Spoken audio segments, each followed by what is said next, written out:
Hola, ¿qué tal? ¿Cómo están? Sean todos ustedes bienvenidos a este que es su programa, si me permiten hablar. Bueno, pues el día de hoy la historia que les voy a comentar de mujeres extraordinarias que lamentablemente en la historia nadie las reconoce. Este personaje va a reforzar la primer biografía que vimos, que fue de la señora Teresa de Escoriaza, ¿no? Bueno, pues este personaje también fue periodista, fue corresponsal, fue escritora y fue reportera, ¿ok? La primer, digamos, una de todas las primeras pioneras mujeres en obviamente ejercer el periodismo, sobre todo en ese momento tan triste como lo fue en España. Quédense porque de verdad les va a parecer bastante interesante. Bueno, pues vamos a comenzar precisamente esta, pues transmisión, vamos a decir este video, agradeciéndoles a todos, precisamente a todos los que estuvieron conectándose, a todos los que estuvieron y han visto el en vivo y el primero que hicimos precisamente esta semana. Como les comenté, pues fue para celebrar mi cumpleaños. Muchísimas gracias a todas, a todos los que se conectaron y empezaron a, pues obviamente allí a interactuar, aunque lo hicimos pues así a la y se va. Muchísimas gracias, les agradezco. De hecho, también fíjense lo que es son las cosas tan bonitas, ¿no? De que las personas tengan una reacción positiva. Pues resulta ser que, bueno, me llegó a mi teléfono una recarga de 300 pesos. O sea, imagínense, es algo que puede solucionarte en menos de 5 minutos. El regalarte algo tan necesario como una recarga para las llamadas, para el teléfono, para que por si en caso de que no haya conexión a internet, de verdad se le agradece mucho a la persona. Que Dios me la bendiga o me lo bendiga siempre. Muchísimas gracias por el cariño y y la forma en cómo pues de verdad demostró ese afecto hacia mi persona, ¿no? De mi parte, muchísimas gracias. Y pues bueno, les agradezco a todos infinitamente. Ahora sí que en vez de saludos va a ser un completo agradecimiento, ¿ok? Y obviamente ya sometí a encuesta otra en vivo, no sé si lo pueda, yo creo que lo quiero hacer ya sea el miércoles o también si no el viernesito, ¿no? Digamos algo más rico, porque quiero culminar precisamente lo del viernes, que fue los temas de factores de riesgo. Ya tengo uno en especial porque precisamente fue derivado, o bueno, salió derivado de la situación de este actor Drake Bell. Entonces, les va a parecer bastante interesante ese tema también, y esa va a ser la culminación, ¿ok?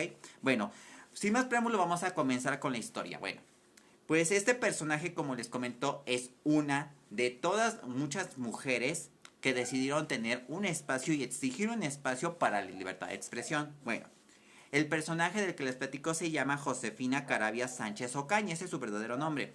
Pero así acortando se llama Josefina Carabias. La primer mujer titular, porque una cosa es obviamente como en el caso de la señora Escoriaza, era corresponsal en situaciones de guerra, ¿no? Era reportera de conflictos bélicos. En el caso de ella es titular, es decir, fue encargada de tener su espacio de radio. En este caso también es una de las mujeres que tuvo su programa de radio, pero como titular, no como parte de equipo, no como parte de producción, sino como ya la cabecilla, la jefa, la que mandaba. O sea, en este caso no era peor que la maquiavélica, ¿ok? No era nada eso, ¿ok? Era precisamente trabajadora. Bueno, vamos a contarles precisamente la historia de Josefina Carabias. Josefina nació el 19 de julio de 1908 en Arenas de San Pedro, esto es en la provincia de Ávila, en España, y fallece el 20 de septiembre de 1980 en Madrid. Si estuviese, bueno, viva, tuviese 115 años, pues ya es una edad muy considerable, pero en ese entonces cuando fallece tiene 72 años. Bueno, lo poco que se sabe en datos biográficos de ella es que, bueno, su familia era muy bien acomodada, o sea, económicamente hablando sí vivían bien. La cuestión aquí es que al parecer el papá tenía mucha influencia política porque su abuelo era el alcalde de en ese entonces Arenas de San Pedro, es decir, el papá que se llamaba en ese entonces Feliciano Carabias, el abuelo de Josefina, que es el señor Luis Carabias, era el alcalde de ese entonces. Bueno, se detona lo que es ya estaban detonándose diferentes conflictos internos respecto a política, respecto a cuestiones socioeconómicas, estaba empezando la Primera Guerra Mundial, entonces bueno, para esto pues bueno, al parecer por las cuestiones de que pues tenían una buena situación socioeconómica, bueno, Josefina puede estudiar, termina el bachillerato de manera normal, pese a que fíjense, es la segunda de 7 hijos, o sea, fueron 7 hermanos los que son en total, incluyendo a ella, ¿no? Y ella es la segunda, es decir, como que es digamos, la segunda al mando del mayor, ¿no? Del principal. Bueno, aquí la cuestión es que, bueno, Sus dotes especialmente en este caso era precisamente expresarse, ¿no? El tener que estar, digamos, eh, expresarse cuando algo estaba inconforme o algo no le parecía, es decir, en esa cuestión de política, en cuestión de cómo trataban a los campesinos, en cuestión de cómo trataban inclusive a las mujeres, porque fíjense, en ese entonces las escuelas no eran obviamente incluyentes al 100%, es decir, que fuese mixto, es decir, de hombres y mujeres, o sea, que había una escuela especializada para hombres y había otra escuela especializada para mujeres, y para colmo, o sea, como que les categorizaban los trabajos o los roles que debían tener los hombres y los que tenían que tener las mujeres. Si eran hombres, tenían que trabajar en la industria, tenían que trabajar en las armas, tenían que trabajar en política. Y las mujeres, fíjense, que en la costura, que en la enfermería, que de secretarias, o sea, trabajos en su mayoría muy mal pagados, muy mal pagados, muy denigrados, de menor prestigio, vamos a llamarlo así, en donde pues obviamente hasta inclusive se maltrataba a las mujeres. Eso fue lo que detonó que, bueno, Josefina tuviese un carácter que se conoce, fue muy temperamental, fue muy agresivo en ese sentido y era de suma rebeldía. Bueno, gracias a ello, obviamente, bueno, termina el bachillerato, hace sus estudios de manera normal. En el bachillerato, ella se decide trasladar a Madrid. En la capital, en la capital española, resulta que obviamente ella se integra a un colegio de señoritas en ese entonces de alguien que se llama María de Metzu, así se llama este colegio de señoritas de María de Metzu, donde pues obviamente aquí era una de estas instituciones que obviamente te enseñaba, digamos, lo básico en materias, ¿no? Te enseñaba que era pues obviamente escolarizado, pero aquí obviamente complementaba lo que eran las labores o eran precisamente el ámbito del trabajo, ¿no? Es decir, por ejemplo, no sé, él preguntaba, vamos a hacer el procedimiento de que quién le gustaba precisamente el hecho de ser enfermera, quién le gustaba obviamente el hecho de ser secretaria, quién le gustaba, digamos, lo que era las leyes, ¿no? Entonces, dependiendo de estas elecciones, dependiendo de las carreras que ellas eligieran con base al sistema universitario, las podían meter a hospitales, a centros médicos, a despachos de abogados, hasta dentro del mismo gobierno o inclusive en instituciones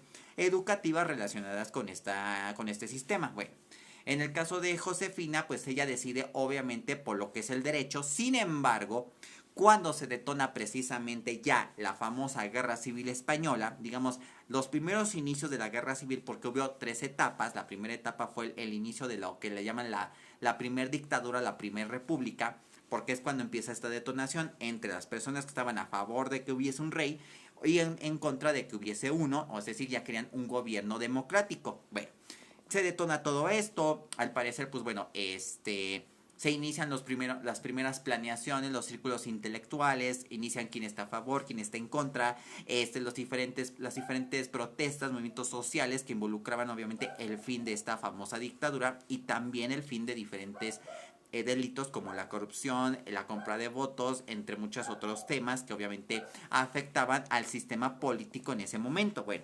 gracias a estos círculos intelectuales, uno de ellos se hace llamar o se hizo llamar el Ateneo de Madrid. Como tal, pues era de origen público y aquí es obviamente donde Josefina tiene precisamente la prioridad de describir a ciencia cierta qué es lo que hacía cada uno de estos personajes, qué discutían, cuáles eran los temas en relación, qué es lo que realizaban en acciones de ya sea recolectar documentos, recolectar citas, hacer discursos, dar cada uno su postura en diferentes debates. Y fíjense, dentro de este famoso círculo intelectual del Ateneo de Madrid, conoce a diferentes personajes. Por ejemplo, Pío Baroja, que fue un poeta modernista y postmodernista. Ramón del Valle Inclán, fue muy sonado, sobre todo en México, porque él se queda en México a pesar de que obviamente el señor era español. Pero aquí la situación es que él estuvo involucrado en guerra, es decir, él estuvo en combate y lamentablemente él pierde el brazo izquierdo, ¿ok? Entonces, derivado de esta pérdida de la situación de la guerra, se viene de exiliado aquí a México y hace poesía, hace obras de teatro y diferentes ensayos, sobre todo en contra de esta situación. Gregorio Marayón, ese creo que era político. Manuel Azaña, que era su mejor amigo y que de hecho fue presidente provisional, el primero que se tiene registrado en ser presidente oficial de la República en España. Se sabe que, bueno, fue de los primeros en iniciar este movimiento del inicio de la República. Se hacen las elecciones, el señor gana en contra de otro personaje que se llama Pedro de Rivera, creo que se llama así, este señor que también pues dicen que fue muy mala persona. Bueno, gana este señor, sin embargo, en la segunda etapa, lamentablemente, él muere de un avionazo. Y pues bueno, se encontraron, fíjense, teorías conspirativas en donde decían que al parecer pudieron aniquilarlo o mandarlo, pues ya saben hacer, ¿no? O sea, a eliminarlo, pues, ¿no? Bueno, está también Miguel Maura, Indalecio Prieto, que bueno, aquí sonó muchísimo en México, si no me equivoco, también fue político. También fue el segundo al mando de Manuel Azaña, pero digamos, creo que renunció al cargo, ¿no? Y al último con José Rico Godoy, que también fue político y periodista, y con pues obviamente tuvo matrimonio. Bueno, aquí es donde ya empieza toda esta situación. Ella ya empieza a interactuar precisamente en cuestiones de política, ¿no? Sabe quién está a favor, quién está en contra, sabe a ciencia cierta qué puede perjudicar la república, qué puede perjudicar la situación monárquica, ¿no? A partir de ello es cuando precisamente se hacen los primeros espacios de opinión en los medios, especialmente en lo que fue en su momento prensa y cuando inicia la radio. Bueno, Josefina no le gustaba para nada estos temas, que de la moda, que de las mujeres, que el derecho al voto, que quién sabe que, ok, sí. Pero la cuestión es no enfrascarse en ello, es decir, no exagerarlo. Es también que todos, inclusive todos en este caso, estuviesen incluidos en sus reportajes y en sus contenidos. A ella no le gustaba, digamos, separar, vamos a llamarlo así, separar los temas que se supone que eran precisamente en ese entonces situaciones de política, situaciones de conflictos bélicos, los inicios de la Primera Guerra Mundial y de otros conflictos que había en otros países, todo anexado en un solo reportaje y en una sola crítica, ¿ok? Bueno, aquí es donde precisamente su debut como reportera, ¿no? Y como columnista lo empieza en el año de 1930, tenía 22 años, fíjense, 22 años. Es donde precisamente ella trabaja como colaboradora en una revista llamada Estampa. Aquí es donde se sabe que a ciencia cierta a ella no le gustaba obviamente temas relacionados al feminismo y también a temas literarios. Ella lo que le gustaba era precisamente cuestiones de política, cuestiones de sociedad y cuestiones en esto también de situaciones de conflictos bélicos y también relacionado a la situación de las peleas internas en España. Ahora bien, colabora después en diferentes revistas, como por ejemplo en el periódico Ahora, también en el área de redacción del periódico La Voz, ¿ok? Yo digo de estas revistas y son periódicos. Después trabaja en las columnas en los semanarios de Crónica y Mundo Gráfico. Como ya tenía un prestigio muy bueno, sobre todo a la hora de escribir, a la hora de redactar y obviamente publicar la mayoría de sus opiniones de sus columnas, resulta ser que en 1933 inicia otra estación de radio similar a Radio Ibérica. Ya habíamos comentado más o menos qué era Radio Ibérica, qué era Televisión Española, qué era precisamente la Universidad RTVE, Radio y Televisión Españoles, ¿ok? Ya les comenté que es una escuela muy bien, pues dicen que es muy buena, pero es muy cara, ese es el problema, ¿no? Bueno, pues resulta ser que sale otra, que ahorita la acabo de investigar, que se llama Unión Radio. Y esta es, digamos, el sistema público de allá de España que se llama Sociedad Española de Radiodifusión o la famosa SER, ¿ok? Este es donde precisamente, digamos, es la competencia de Radio Ibérica. Entonces, en 1923, ella, Josefina, ya no es precisamente la reportera, ya no es la que tiene que hacer los famosos chacaleos, ya no tiene que estar precisamente digamos, en campo. Ya no tiene que obviamente tener que sufrir que los empujones, que los golpes, que les quiten las libretas, que les anden haciendo... Bueno, en ese entonces hemos hablado mucho de censura periodística. Ahí les pegaban, les aplicaban torturas, bueno, les hacían cosas tan terribles a tal grado de que no publicaran precisamente esas notas o todo lo que habían visto. O sea, era algo terrorífico. Si nosotros nos quejamos de lo que había aquí en México en los años 80, bueno, en España, y hablando de guerras civiles, bueno, es otra cosa muy fea, muy perturbadora. Ahora sí diríamos, es asqueroso y perverso. Bueno, la situación aquí es que obviamente en 1933, a los 25 años, Josefina es la primera mujer a estar precisamente en una estación de radio como titular, como parte de, digamos, como la cabecilla, o sea, es decir, la que ya tiene su programa hecha por ella misma. En ese entonces, bueno, hace precisamente un programa que es el diario matinal La Palabra, así se llama este primer programa, La Palabra. Es un diario matinal, es decir, era el primer noticiero matutino que se tenía en ese momento y donde ella era la conductora y ella era la que además hacía sus redacciones, porque en ese entonces las que eran mujeres y se dedicaban precisamente a esto de la locución, era nada más leer lo que les decían obviamente por ejemplo, en lo que les decían sus compañeros hombres de los reportajes. Muchas veces hasta, bueno, no sé si tengan faltas de ortografía o decían puras incoherencias, pero en el caso de Josefina no fue así. De hecho, bueno, se han recopilado desde libros, se han recopilado desde diferentes antologías. Se sabe que ha escrito también, o bueno, escribió, mejor dicho, muchas novelas cortas, muchos cuentos cortos, algunas opiniones y también hizo diferentes traducciones. Esto lo vamos a ver más adelante. Entonces, bueno, le va muy bien a este programa, al parecer, bueno, es muy bien escuchada en las mañanas, en las tardes aparece la señora Escoria, ya hemos comentado con Red Ibérica, con sus conferencias, con esto de su curso de francés para españoles, bueno. Entonces, bueno, ya esto le ayudó precisamente a que obviamente pues se diera a conocer y más que nada por el trabajo que realizaba, además de que, bueno, ella le gustaba hacer las cosas a su manera, a su modo y a su estilo. Pues cuando se detona lamentablemente esta triste y sanguinaria guerra civil española, que recordemos creo que fue en el año del 36, si no me equivoco, y finaliza en los años, no me acuerdo si fue en los años 90, 80, no me acuerdo bien, ya no me acuerdo en qué fechas era. Resulta ser que, bueno, recordemos que muchos españoles se exiliaron aquí en México. Estuve investigando y fíjense, yo pensé que había muchos, pero según se dice en las estadísticas hasta el día de hoy que se recopilaron de toda esta lamentable situación, Estados Unidos encabezó, obviamente, este asilo político. México fue el último, tuvo nada más mínimo de 250 a 500 personas por año, ¿ok? En ese entonces, pues obviamente estaba Lázaro Cárdenas ya empezando como presidente aquí, estamos hablando de 1936, si no me equivoco, la guerra inicia en el 39, sin embargo les digo que empezó desde antes con la famosa guerra de Rif. Fíjense, todo está muy conectado, ¿eh?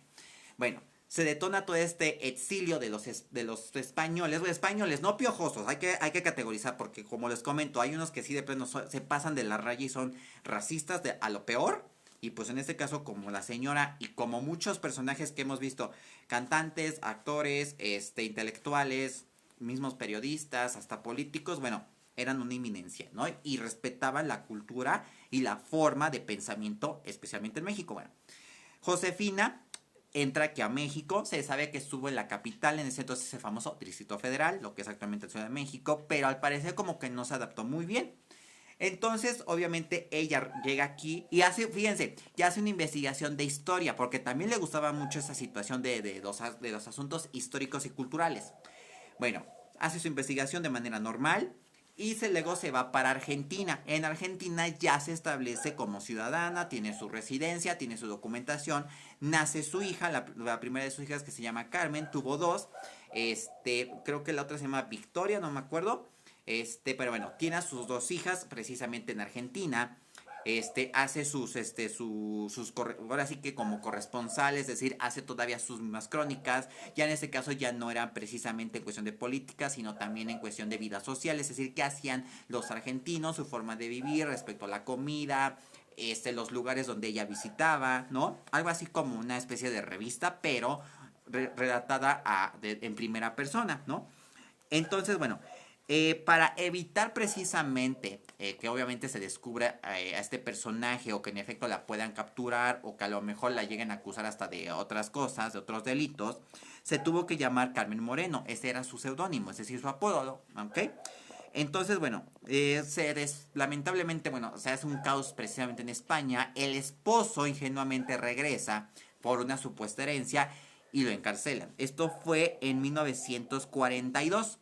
En 1942 es precisamente cuando encierran al esposo, está encarcelado, se le condenó supuestamente a 12 años, sin embargo no los cumplió porque se apeló y pues logró salir 5 años después. 1942 obviamente sigue siendo un año muy tedioso porque Josefina no podía regresar, es más, no pudo ejercer su profesión. ¿ok? O sea, sí lo pudo hacer en Argentina, pero no en España. Es más, se había ido a París, pero como había problemas en que los alemanes estaban invadiendo Francia, y ya sabrán de qué estamos hablando de respecto a los alemanes, ¿ok? Ya me entenderán, no puedo hablar del tema, pero saben a qué nos referimos. Campos de concentración ya saben de qué. Entonces, bueno, derivado de esto de la Segunda Guerra Mundial también, obviamente no podía ni salir a la calle por el miedo a que la capturaran, por el miedo a que le hicieran algo, ¿ok? Bueno, al parecer, gracias a ello, no se queda obviamente así de brazos cruzados, hace sus trabajos periodísticos y fíjense, hizo una biografía de la emperatriz Carlota de México. Esa es la investigación histórica. Hizo su biografía y datos de este personaje que, bueno, no tuvo mucha relevancia, o mejor dicho, no fue muy atractivo aquí en México, ¿ok? Los alemanes en Francia por una española. Entonces ya les digo de qué estamos hablando, de cómo vivió esta situación. Trabajó en un periódico llamado Internacionales, ese fue de Francia y también creo que trabajó ahí la señora Escoriaza. Hizo muchos artículos que, bueno, muchos de ellos ni los quiso poner este seudónimo, fue de manera anónima para evitar estos problemas, obviamente. También hizo su primer, fíjense, algo bien chistoso. Una mujer hablando de deportes. También esa es otra situación. También se dedicó a esto de los deportes. La primer corresponsal de deportes. Estaba empezando a llegar en ese momento las primeras ligas de fútbol o los primeros mundiales o los diferentes partidos que había en ese momento, ¿no?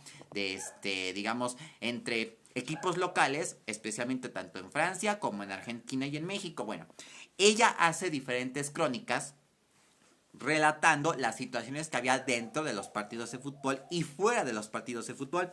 Este recopilatorio de crónicas se hace llamar La mujer en el fútbol y fue un reportaje que después se publica en el año del 78, ¿ok? Entonces, bueno, también hizo una obra teatral llamada Sucedió como en el cine. Después también fue en el 54 corresponsal de los periódicos en Washington. En ese caso, Washington, donde está Seattle, no Washington DC, ¿ok? Porque ahí no quiero que haya confusiones, ¿ok? Es Washington, es decir, nada más a secas. Donde está Seattle, y Washington es Washington DC, la capital de los Estados Unidos, donde está la famosa Casa Blanca, ¿ok? Bueno, ella como corresponsal fue corresponsal no de uno, sino de tres, o sea, tenía que hacer el reportaje digamos, diferentes reportajes para tres periódicos diferentes. Fíjense, hizo para Informaciones de Madrid, la Gaceta del Norte Bilbao, allá en España, y el Noticiero Universal de Barcelona. Bueno, hizo muy buenos trabajos, logra regresar a España, pero esto ya fue en el año del 97, ¿ok? Y pues bueno, se establece en su casa de manera normal, al parecer ya podía convivir ya de manera pacífica con su familia, ¿no? Y ya era el fin, obviamente, de esta dictadura que les comenté de Francisco Franco, que me decían que no había comparación, pero igual estaba bien deschavetado el tipo. Sí, les puedo recordar lo de la Guernica, porque fue que lo pintó el señor Pablo Picasso. Entonces, ¿cómo me van a decir que obviamente los dos no tienen comparación? Los dos son igual de malos. Y que ahora sí que Dios los haya perdonado, pero bueno, ahí no podemos hacer nosotros nada. Ok, ya para finalizar, lamentablemente, ella se jubila, ya finaliza toda esta trayectoria artística, bueno, sí artística, porque en efecto, bueno, tuvo un estilo muy interesante para escribir, para contar, para ver y oír todas las notas, todas las historias que lamentablemente estaban emergiendo allí en España y a lo largo de toda esta lamentable Segunda Guerra Mundial. Bueno, finaliza todo su trabajo a la edad de 89 años y es precisamente... fíjense, espérenme. A ver, aquí hay una inconsistencia. Bueno, porque les digo que falleció según a los 71 años, es lo que me marca la información, pero aquí me dice que es a los 89. O sea, está muy raro esta información. Vamos a decir que fue a los 92 años que fallece la señora Josefina Carabias. Entonces, corrijo, es a los 92 años, ¿ok? Para evitarme, obviamente, que me echen mis habladas. Bueno, finaliza a los 89 años y es donde lamentablemente el 20 de septiembre de 1980 pues fallece la señora Josefina Carabias, ¿ok? La primer mujer titular en el área de noticias, la primer mujer en tener el área de deportes, la primer mujer corresponsal en cuestiones de política. Imagínense nada más cómo puedes hacer la libertad de expresión y correr riesgos sin necesidad, otra vez repito, de que los demanden, de que les anden diciendo de cosas, de que también anden de pleiteros. y de que obviamente los anden censurando. O sea, ellas, especialmente mujeres, hacían su trabajo porque les encantaba, no por otra cosa, ¿ok? Bueno, espero que les haya gustado, obviamente, esta historia que, bueno, me impactó demasiado. Creo que es algo muy interesante que muchas mujeres pongan el ejemplo de cómo, obviamente, debe hacer un trabajo, y más sabiendo que es para la gente, para la sociedad. Bueno, si les pareció muy interesante esta historia, si les encantó, me pueden regalar un like de este y todos los videos que ya están disponibles.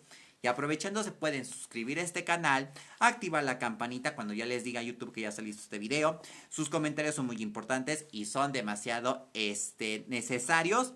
Y también pueden compartir este y todos los demás videos, o sea, todos las demás ligas, todos los demás URLs, que ya obviamente los pueden realizar desarrollando precisamente los enlaces de cada uno de estos canales, ¿ok?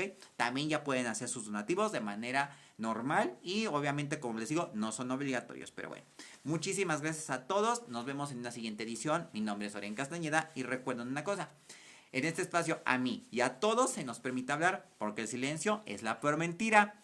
Y vaya que sí lo hemos comprobado. Bueno, pues muchísimas gracias y nos vemos en un siguiente video. Hasta luego, bye bye, gracias.